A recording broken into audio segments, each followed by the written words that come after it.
Assalamualaikum semuanya, hari ini kita akan membahas materi kelas 7 mengenai kehidupan manusia pada masa praaksara. 1. Mengenal masa praaksara. Praaksara berasal dari gabungan kata yaitu pra dan aksara. Pra artinya sebelum, aksara artinya tulisan. Dengan demikian, yang dimaksud masa praaksara adalah masa sebelum mengenal tulisan. Masa praaksara disebut juga dengan masa nirleka. Nir artinya tidak ada, dan leka artinya tulisan, yaitu masa tidak ada tulisan. 2. Periodisasi masa praaksara. Periodisasi adalah pembagian atau pembabakan zaman di muka bumi. Pembabakan itu dapat dilakukan secara geologis, arkeologi, dan perkembangan kehidupan manusia. A. Periodisasi secara geologis. 1. Zaman Arkaikum merupakan zaman tertua. Zaman ini berlangsung kira-kira sejak 2500 juta tahun yang lalu. Pada waktu itu kulit bumi masih sangat panas sehingga belum terdapat kehidupan di atasnya. 2. Zaman Paleozoikum. Zaman kehidupan tua berlangsung kira-kira 340 juta tahun yang lalu. Ditandai dengan munculnya tanda-tanda kehidupan, antara lain munculnya binatang-binatang kecil yang tidak bertulang punggung, berbagai jenis ikan, amfibi, dan reptil. 3. Zaman Mesozoikum. Zaman kehidupan pertengahan berlangsung sejak kira-kira 140 juta tahun yang lalu. Pada zaman ini, kehidupan bumi makin berkembang. Binatang-binatang mencapai bentuk tubuh yang besar sekali atau kita mengenalnya sebagai dinosaurus. Selain itu juga, pada zaman ini mulai muncul berbagai macam jenis burung. Zaman ini juga disebut dengan zaman reptil, karena pada zaman ini jenis binatang reptil yang paling banyak ditemukan. 4. Zaman Neozoikum atau Kenozoikum. Zaman kehidupan baru berlangsung sejak kira-kira 60 juta tahun yang lalu. Zaman ini dibagi menjadi dua, yaitu zaman tertier dan zaman kuarter. A. Zaman tertier. Pada zaman tertier, jenis-jenis reptil besar mulai punah, dan bumi umumnya dikuasai oleh hewan-hewan besar yang menyusui.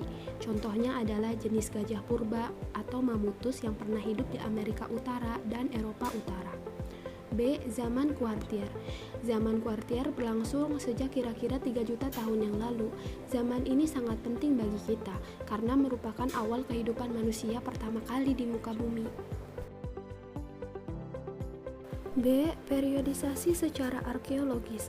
Periodisasi secara arkeologis didasarkan atas hasil-hasil temuan benda-benda peninggalan yang dihasilkan oleh manusia yang hidup pada masa praaksara, yang dapat dibedakan menjadi dua, yaitu zaman batu dan zaman logam.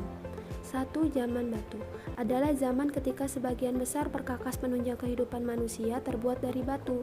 Zaman batu dibagi menjadi tiga, yaitu zaman Paleolitikum, Mesolitikum, dan Neolitikum. A. Paleolitikum. Paleolitikum berasal dari kata paleo yang artinya tua dan litos yang artinya batu, sehingga zaman ini disebut zaman batu tua. Hasil kebudayaannya banyak ditemukan di daerah Pacitan dan Ngandung, Jawa Timur.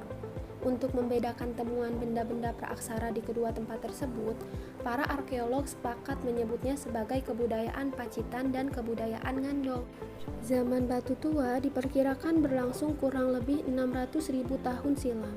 Kehidupan manusia masih sangat sederhana, hidup berpindah-pindah atau nomaden. Mereka memperoleh makanan dengan cara berburu, mengumpulkan buah-buahan, umbi-umbian, serta menangkap ikan. Alat-alat yang digunakan pada zaman ini terbuat dari batu yang masih kasar dan belum diasah, seperti kapak perimbas atau alat serpih yang digunakan untuk menguliti hewan buruan, mengiris daging, atau memotong umbi-umbian. B. Zaman Mesolitikum. Mesolitikum berasal dari kata meso yang artinya tengah dan litos yang artinya batu, sehingga zaman ini dapat disebut zaman batu tengah. Pada zaman ini manusia sudah ada yang hidup menetap, sehingga kebudayaan yang menjadi ciri dari zaman ini adalah kebudayaan Kyoken-Modinger dan kebudayaan Abri-Sosros.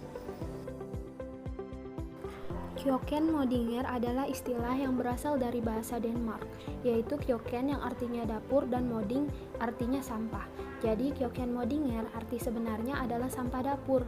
Kjøkkenmådinger adalah timbunan kulit kerang dan siput yang menggunung dan sudah menjadi fosil.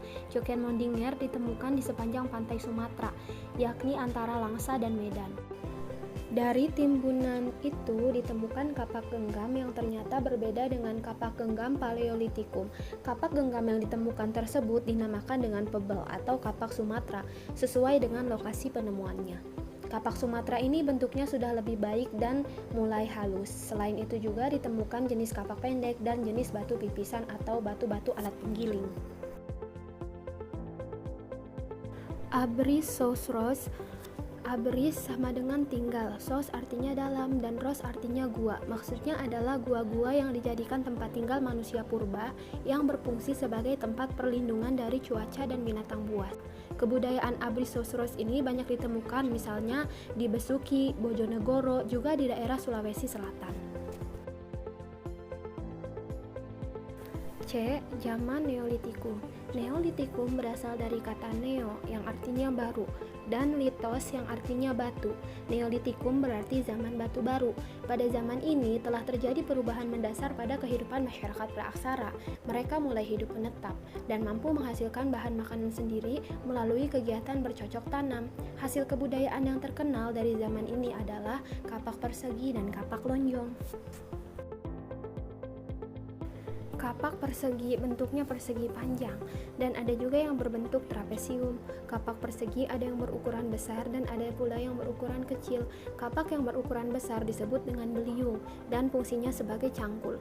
Adapun yang ukuran kecil disebut dengan tarah atau tatah dan fungsinya sebagai alat pahat. Kapak lonjong bentuknya lonjong, pada ujung yang lancip ditempatkan tangkai dan pada bagian ujung lain diasah sehingga tajam. Kapak lonjong ada yang berukuran besar dan juga ada yang kecil. Nah, kapak lonjong yang berukuran besar disebut dengan walzenbeil dan yang berukuran kecil disebut kleinbeil. Fungsi kapak lonjong sama dengan kapak persegi. Selain kapak lonjong dan kapak persegi, pada zaman Neolitikum juga terdapat barang-barang lain seperti perhiasan, gerabah, dan pakaian.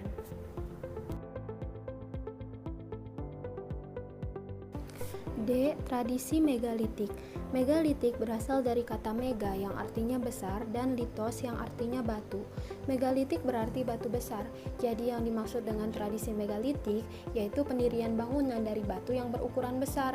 Nah, tradisi ini muncul pada zaman batu dan sangat erat kaitannya dengan kepercayaan yang berkembang pada saat itu, yaitu pemujaan terhadap roh nenek moyang. Berikut ini jenis-jenis bangunan megalitik. Antara lain 1. Menhir adalah bangunan berupa batu tegak atau tugu yang berfungsi sebagai tempat pemujaan roh nenek moyang atau tanda peringatan untuk orang yang telah meninggal. 2. Dolmen adalah bangunan berupa meja batu terdiri atas batu lebar yang ditopang oleh beberapa batu yang lain. Dolmen berfungsi sebagai tempat persembahan untuk memuja arwah leluhur. Selain itu juga dolmen berfungsi sebagai tempat duduk untuk kepala suku atau raja. 3. Kubur peti batu adalah tempat menyimpan mayat. Kubur peti batu ini dibentuk dari 6 buah papan batu dan sebuah penutup peti. Papan-papan batu itu disusun secara langsung dalam lubang yang telah disiapkan terlebih dahulu dan biasanya diletakkan membujur ke arah sungai atau gunung.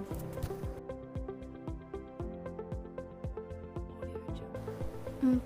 Waruga merupakan peti kubur batu dalam ukuran yang kecil, bentuknya kubus dan bulat. Waruga banyak ditemukan di Sulawesi Tengah. 5. Sarkofagus adalah bangunan berupa kubur batu yang berbentuk seperti lesung dan diberi penutup. Sarkofagus banyak ditemukan di daerah Bali. 6. Punden berundak adalah bangunan bertingkat yang dihubungkan dengan tanjakan kecil. Punden berundak berfungsi sebagai tempat pemujaan terhadap roh nenek moyang. 7. Patung. Bentuk patung masih sangat sederhana, umumnya berbentuk binatang atau manusia. 2. Zaman logam. Zaman logam ini merupakan perkembangan dari zaman batu, di mana manusia tidak hanya menggunakan bahan-bahan dari batu untuk membuat alat-alat kehidupannya, tetapi juga mempergunakan bahan dari logam, yaitu perunggu dan besi. Menurut perkembangannya, zaman logam dibedakan menjadi 3 zaman, yaitu zaman perunggu, zaman tembaga, dan zaman besi. Indonesia sendiri hanya mengalami 2 zaman logam, yaitu zaman perunggu dan zaman besi. Benda-benda yang dihasilkan pada zaman ini antara lain adalah kapak corong, yaitu kapak yang menyerupai corong, nekara, dan cendrasa atau kapak sepatu. Terima kasih buat teman-teman semua yang sudah menonton